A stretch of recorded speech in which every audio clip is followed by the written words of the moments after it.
اعوذ باللہ من الشیطان الرجیم بسم اللہ الرحمن الرحیم۔ ناظرین کرام، السلام علیکم ورحمۃ اللہ وبرکاتہ۔ آج کے درس کا موضوع ہے رمضان المبارک کا آخری عشرہ۔ اللہ تعالیٰ اس مبارک مہینے کے متعلق قرآن کریم میں فرماتا ہے: شہر رمضان الذی انزل فیہ القرآن ھدی للناس وبینات من الھدی والفرقان فمن شہد منکم الشہر فلیصمہ۔ سورۃ البقرہ آیت 186۔ ترجمہ: رمضان کا مہینہ جس میں قرآن انسانوں کے لیے ایک عظیم ہدایت کے طور پر اتارا گیا اور ایسے کھلے نشانات کے طور پر جن میں ہدایت کی تفصیل اور حق و باطل میں فرق کر دینے والے امور ہیں، پس جو بھی تم میں سے اس مہینے کو دیکھے تو اس کے روزے رکھے۔ رمضان المبارک کے آخری عشرہ میں حضور صلی اللہ علیہ وسلم کی عبادات، روحانی مجاہدات، گریہ وزاری اور دعاؤں کی کیفیات حضرت عائشہ رضی اللہ تعالی عنہا ان الفاظ میں بیان کرتی ہیں: اذا دخل العشر شد مئزرہ واحیا لیلہ وایقظ اہلہ۔ صحیح بخاری، باب فضل لیلۃ القدر۔ یعنی جب رمضان کا آخری عشرہ شروع ہوتا تو نبی صلی اللہ علیہ وسلم اپنی کمر کس لیتے اور رات بھر جاگتے رہتے اور اپنے گھر والوں کو بھی جگاتے۔ ناظرین کرام، رمضان کے 30 دن سارے کے سارے ہی مبارک ہیں، مگر آخری 10 دن ایسے ہیں جب کہ فرزندان اسلام یہ محسوس کرتے ہیں کہ اب رمضان المبارک قریب الاختتام ہے، اس لیے اگر کوئی کمی یا کوتاہی رہ گئی ہے تو اس کا ازالہ کر لیا جائے۔ چنانچہ ان آخری 10 ایام میں غیر معمولی اہتمام کیا جاتا ہے۔ حدیث شریف میں آتا ہے کہ حضرت عائشہ رضی اللہ تعالی عنہا نے فرمایا: کان رسول اللہ صلی اللہ علیہ وسلم یجتہد فی العشر الاواخر ما لا یجتہد فی غیرہ۔ صحیح مسلم کتاب الاعتکاف۔ آخری عشرہ میں حضرت صلی اللہ علیہ وسلم عبادت میں اتنی کوشش فرماتے تھے جو اس کے علاوہ دیکھنے میں نہیں آتی۔ رمضان المبارک کے آخری عشرہ کی سب سے اہم فضیلت و خصوصیت یہ ہے کہ اس میں ایک ایسی رات پائی جاتی ہے جو 1000 مہینوں سے بھی زیادہ افضل ہے، اور اسی رات کو قرآن مجید جیسا انمول تحفہ دنیائے انسانیت کو ملا۔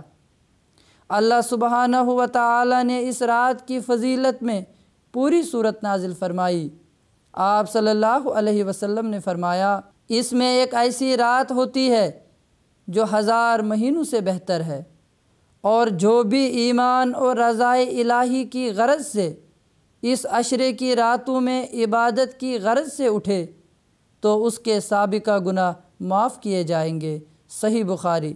رمضان کا مہینہ رسول کریم صلی اللہ علیہ وسلم کے ارشاد کے مطابق 3 عشروں میں تقسیم کیا گیا ہے۔ حدیث میں ہے: ہوا شہر اولہ رحمۃ واوسطہ مغفرۃ وآخرہ عتق من النار۔ یعنی رمضان کا ابتدائی عشرہ رحمت ہے، اس کا درمیانی عشرہ مغفرت ہے، اور اس کا آخری عشرہ آگ سے نجات ہے۔ کنز العمال جلد 8 صفحہ 663۔ اس حدیث کے متعلق حضرت خلیفۃ المسیح الخامس ایدہ اللہ تعالی بنصرہ العزیز فرماتے ہیں: یہ 3 الفاظ جو استعمال کیے گئے ہیں یا 3 فقرات جو استعمال کیے گئے ہیں، اگر ان پر غور کریں تو اللہ تعالیٰ کے ایسے پیار کے نظارے نظر آتے ہیں، ایسے پیار کا اظہار ہوتا ہے جو انسان کی دنیا و عاقبت سنوار دیتا ہے۔ خطبہ عید الفطر فرمودہ 10 اگست 2013 حضرت اقدس مسیح موعود علیہ الصلاۃ والسلام فرماتے ہیں، مذہب سے غرض کیا ہے؟ بس یہی کہ خدا تعالیٰ کے وجود اور اس کی صفات کاملہ پر یقینی طور پر ایمان حاصل ہو کر نفسانی جذبات سے انسان نجات پاوے اور خدا تعالیٰ سے ذاتی محبت پیدا ہو، کیونکہ در حقیقت وہی بہشت ہے جو عالم آخرت میں طرح طرح کے پیرائیوں میں ظاہر ہوگا، اور حقیقی خدا سے بے خبر رہنا اور اس سے دور رہنا اور سچی محبت اس سے نہ رکھنا در حقیقت یہی جہنم ہے جو عالم آخرت میں انواع و اقسام کے رنگوں میں ظاہر ہوگا۔ چشمہ مسیحی روحانی خزائن جلد 20 صفحہ 352۔ حضرت خلیفۃ المسیح الخامس ایدہ اللہ تعالیٰ بنصرہ العزیز عتق من النار کے متعلق فرماتے ہیں، پھر عتق من النار ہے تو اس کا مطلب آگ سے آزادی ہے، آگ سے بچایا جانا ہے، یا دوسرے لفظوں میں ہم کہہ سکتے ہیں کہ شیطان سے گردن آزاد ہو جاتی ہے، کیونکہ جہنم کی آگ شیطان کے پیچھے چلنے سے ہی ہے، یا شیطان ہی جہنم ہے۔ جب شیطان نے کہا کہ میں صراط مستقیم پر بیٹھ جاؤں گا تاکہ ان کو ورگلاؤں، یعنی انسانوں کو ورگلاؤں، اللہ تعالیٰ کے راستے سے دور کروں، دائیں بائیں آگے پیچھے سے دنیا کی لالچیں دے کر ورگلاتا رہوں، ان کو نیک کاموں سے دور ہٹاتا رہوں، تو اللہ تعالیٰ نے فرمایا تھا لمن تبعک منہم لأملأن جہنم منکم اجمعین، سورۃ الاعراف، کہ ان میں سے جو بھی تیری پیروی کرے گا میں تم سب کو جہنم سے بھر دوں گا۔ پس شیطان کی پیروی اور اتباع ہی جہنم ہے۔ پس شیطان سے گردن آزاد کروا کر اللہ تعالیٰ اپنے بندے پر رحمت، ہمدردی، مغفرت سے توجہ کرتے ہوئے اس کے لیے جنت کے دروازے کھول دیتا ہے۔ دیکھیں رمضان میں اللہ تعالیٰ نے کتنے وسیع احسانات کے دروازے ہم پر کھولے، نہ صرف جہنم سے نجات دلائی بلکہ جنت کے دروازے بھی کھولے۔ خطبہ عید الفطر فرمودہ 10 اگست 2013 ناظرین کرام، رمضان المبارک کے آخری عشرہ کی ایک اہم خصوصیت اعتکاف ہے۔